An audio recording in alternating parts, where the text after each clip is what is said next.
are we in a different place than we were 120 days ago, or are we in the same place?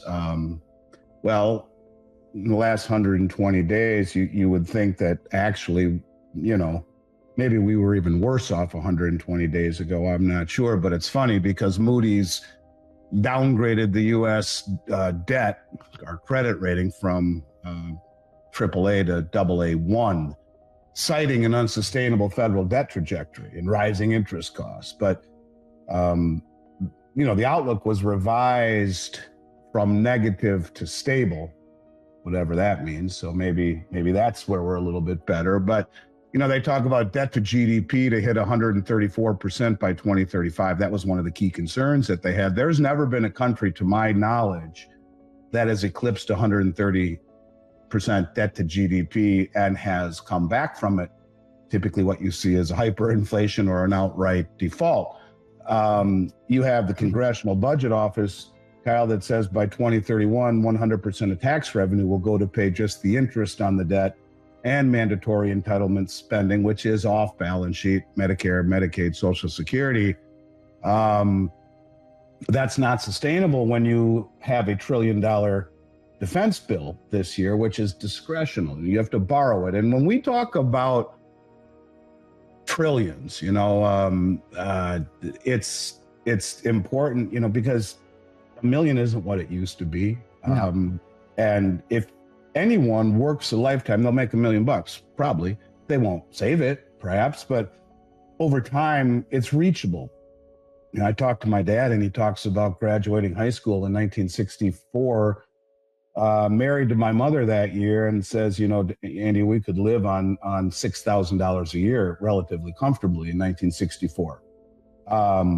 You think about that today, you can't even really take a vacation for $6,000. And so the cost of everything has gone higher in the face of a dollar that has fallen. In fact, if you look at the value of a dollar in 1971, when Nixon closed the gold window, gold was $35 an ounce. It just touched 3,500 a couple of weeks ago, which would be 100% loss in purchasing power against gold in my lifetime. And so it's fallen back a little bit, but we're 98% reduction. So things that have gone up in price have done so in the reflection of a dollar that's gotten clubbed. And so when we talk about how big this is, $1 trillion seconds ago was 31,688 years ago. So the numbers are so big that I don't think people can really even quite fathom just how big those numbers truly are.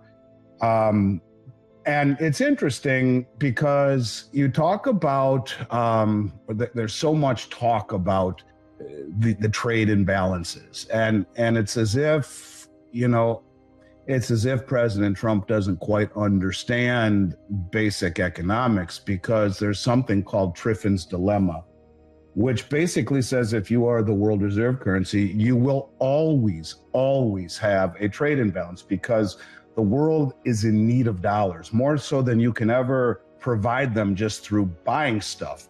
And so our largest export will always be dollars. And in essence, what it goes on to say is that over time, it ends up eviscerating your manufacturing. And so you end up in a situation where, you're going to always have a trade imbalance and buy more stuff from around the world than your manufacturers will be able to make. And the cost of goods are much cheaper around the globe. And so what basically is happening here is that President Trump wants to have his cake and eat it too. So as a result, we offshore our manufacturing to the cheaper labor and the ability to, cost save and which in essence, strong dollar, weaker other currencies, cheaper labor, and everyone is accumulating our dollars, which makes our dollar stronger.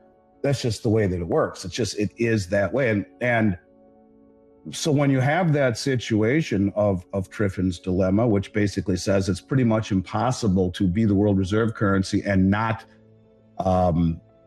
and have competitive exports. You can't have a strong global currency and competitive exports is basically what it is. And everyone needs our dollars, which will make our currency stronger than perhaps it ought to be. So, and even the administration has talked about Triffin's dilemma and, maybe being the reserve status or the reserve currency is more of a burden than it is an asset.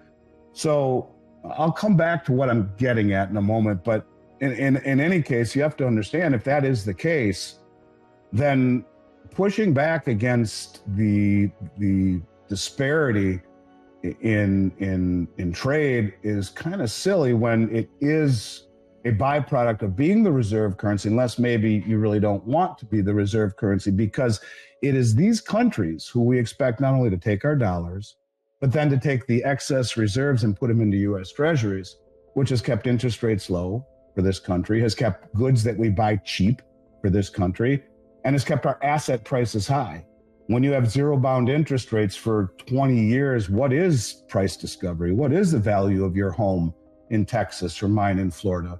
What is the value, when you can go 0% for 72 months and get the deluxe version of the Ford F-150 or the new Cadillac you want because, hey, money's cheap. Or maybe you end up expanding your business and hiring more people and buying a new building because money is cheap. This is a direct reflection of what it has been for this country to be the world reserve currency. It is those low interest rates. It is those high asset prices. It is the cheap goods that has really been the benefit of being the world reserve. So for him to push back it makes me wonder if it's not really what it appears. When you have the vice president saying, yeah, being the world reserve currency is more of a burden actually than it is an asset. When you have the White House actually issuing papers recently on Triffin's dilemma, this is exactly it. It makes me feel maybe there's something more to it. Maybe they really don't want to be the world reserve currency anymore. And there are many things that align with that way of thinking that I can show you that are happening all around the globe. But when you say to, for example, the BRICS nations who have been joining together for the past, going on 15, 16, 17 years, largely to break free from the Western hegemony, certainly disenchanted with the previous administration, where you now have a massive swath of human population that not only is in the BRICS, but another 40 countries that have formally applied. And you say to them, if you continue to do this, you'll pay 100% tariffs with the United States. Well, that's not a tariff, that's a sanction. You are further incentivizing these countries to find other pathways, a plan B, if you will, because if it can happen to Iran and if it can happen to Russia, and we can sanction them, I put it in the light, Kyle, of the way the world looks at the country. We invaded Iraq 21 years ago under the guise of weapons of mass destruction, and guess what? They weren't there. We destroyed the country, we toppled the regime, and guess what? We are still there 21 years later. And the oil revenue, as an example, that they make, they're not even allowed to control it. It's held at the New York Federal Reserve. And so I think a good portion of the world, in fact, they asked us at the end of 23, can we have $1 billion, please? And the administration, the Biden administration said, after the first of the year, you can, not a good time right now, in essence. And they were so upset by that January 1, 2024, they eliminated all green dollar bills from any bank in the country of Iraq. And if you own a business and do business in dollars, they'll take your business, you end up in jail. And they are in the process of kicking Western coalition forces out of the country. That's just an example. And so the point is, when you are the global reserve currency, it should not be for you to be judge, jury, and executioner. And so the decisions that we have made with the stick rather than with the olive branch, I think, are either orchestrated to incentivize the world to move away from the dollar as the global reserve currency. And part of me feels that way, Kyle, because look, we're past the point, as far as I'm concerned, of being able to fix this problem without some sort of a reset, without some sort of a drastic change in this country. Now, you could default on your obligations as the U.S. government and say, sorry, we're just defaulting because we're broke and insolvent, which in essence we are. As an example, the U.S. government has a balance sheet of $5 trillion. That's it. And indebted of almost 200 trillion. So, you know, the country itself has more money than that, but the U.S. government's assets, the largest asset being student debt of over 40% of their asset base. Student debt is the largest single asset of the United States government. And I don't think that the U.S. government owns 150 trillion in assets. If you Google right now, what is the largest asset of the U.S. government, it will pop up student debt of 5 trillion. And so it's the country owns it, but as far as the U.S. government is concerned, at least as far as their balance sheet is concerned, land is actually number 3 behind military. So I'm not sure exactly what numbers you're looking at.